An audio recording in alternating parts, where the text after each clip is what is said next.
All right, so what is a variable? A variable is like a container. Variables are container, placeholder, whatever you want to call it, elements that we can use to store data and then use that data by the variable name. So we can refer to that data by using that variable's name. So let's say, for example, I make a variable called names. Inside that variable, we put the name, let's say, for example, Edwin. And then we can use the name of that variable names to refer to that specific name. Let me show you exactly what a variable is. Variables are very powerful and they're useful. We use them in all kinds of programming languages, and it's something that you need to actually use.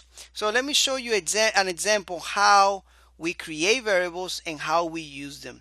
So let's say, for example, I'm going to use the blank.php, and now don't get confused by all the files you see here. You should have that in your exercise files. All right, so I'm going to use this blank.php. I'm going to do a save as on this document, and I'm going to call this variables. Sometimes I might have more files than you, depending on where you are on the lesson, but all these files should be in your course exercise files. All right, so I'm going to go ahead and open a PHP tag, and I'm going to close it right away.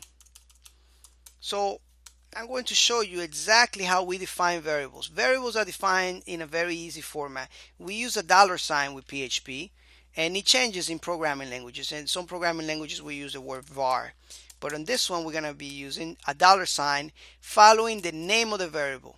And I just want to name it this. I can name it whatever I want. I can even name a number if I want to. All right, so I'm just going to name it name. And then that's it. The variable is done. Now keep in mind that this variable is empty. You're not even using this variable right now. Most of the time what you're going to see is that you're going to see the variable, and you're going to see the variable declare here and assign a value right away. This is the way you're going to see the variable. It's not, you're never going to find it like this, because variables, we make it for a reason. We make them to use and to store data. So we use something called an assignment operator right here to assign the variable a name, or assign it a value, right? Whatever. So we want to just assign it right now Edwin. We use, for strings, we know we use double quotes or apostrophes, or we can use single quotes to put strings in there.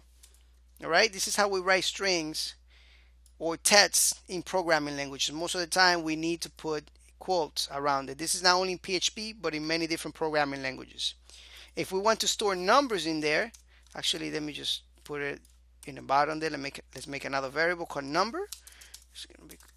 And we can go ahead and, numbers don't have quotes. This is how PHP knows it's a number. We don't put quotes around it. All right, so now how can we use these variables? How can we use them? Well, let's use a function called echo, and let's echo this out. Let's open the browser by clicking on this little icon right here, and we can see right now that we are displaying the name Edwin, the value Edwin, by using the variable name. So now we can refer to this data right here by using the variable name, and we can do the same thing with this one. All right, so now what are the typical use, how we usually write variables? Well, this is the normal syntax. All right, syntax, I mean the way you write it. You can write variables like this, all capital if you want. You can put the first capital, you can put an underscore, and then you can just name it like this, however you want.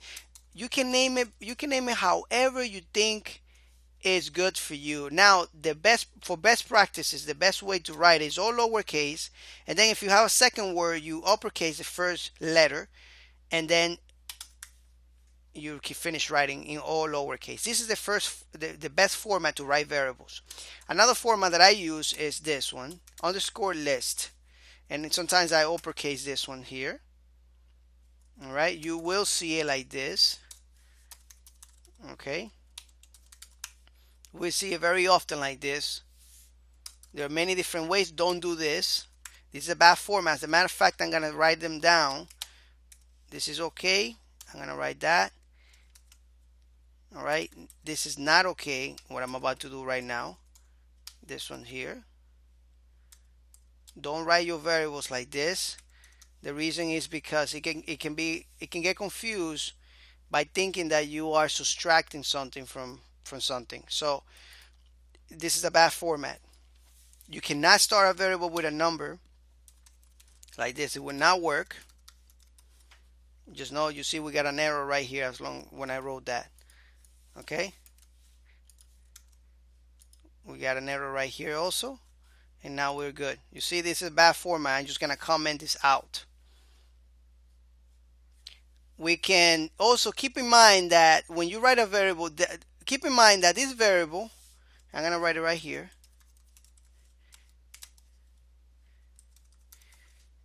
This variable and this variable are different, even though they are named the same.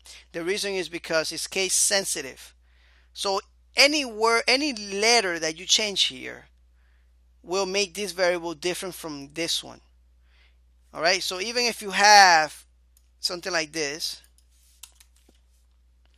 and you just have this one lowercase, this is a totally different variable than this right here. All right, and you can play around with it and find out for yourself there. All right, there are many different ways we can declare variables, but make sure they don't have a number. They make sure they don't have hyphen in between. Right, and always make sure that you write the same variable again. If you want to use it, make sure that you write it exactly the same if you are referring to the same variable. Okay, so now we can store many different data types in here. And what are data types? Well, we have many different data types in programming. This is a string data type, text, right? We have numbers. This is an integer. And we could also have a floating point number. That's what it's called because it has a decimal place right here. Now this type of numbers in PHP take more memory, right? Because we have a decimal point, so PHP needs to do a little bit more processing for this type of numbers. Keep in mind that if you enclose these numbers in quotes and apostrophes, you change the data type to a string, to a text. All right, so now PHP is gonna treat this as a string, not as a number. So even though PHP will kind of sometimes represent this as a number, it would think that it is a string. Even though you can still add this string with another string, and PHP will still do it, but in most cases it will not do it. So you cannot make calculations like you can make with the data number type, right? Because this is a string. PHP is not going to allow that. In some cases it will, in some cases it will not. So better get used to it. When you're writing numbers, never put quotes around it. Okay? Another thing that I wanted to talk to you about is concatenation. And I'm going to take this moment here to talk to you about that. The reason, because I don't need to make another video just to tell you that you can put data together in PHP with a dot, which is called concatenation. And for example, this variable here has this value. I want to put this value, Edwin, right, which is this value. I want to put it together with a number 100. So I'm going to copy this variable right here. I put a dot right here, and I'm just going to copy it there. And as you can see here, it already printed out 100 for me because that is the value right here for this variable. Okay, now it is all together. We can put a little separation there by concatenating a string, an empty string. And as you can see, it moved a little bit to the right. So as you can see, this concatenation will smash words together. It will put words. It would not only put words, but any data type that you want to put together, use a dot. Make sure that you have a dot between this element and the other element right here. All right. Right now we have a string in between here, so we need another concatenation there to concatenate the string with the variable.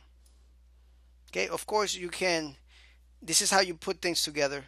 All right, just letting you know.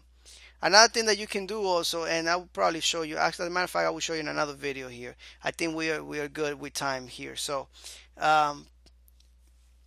This is it. This is it. That's it. That's it. As a matter of fact, let me just show you a couple more things actually. Let me take 1 minute to do. All right. So we know that with this function we can also use, let me just write another variable here.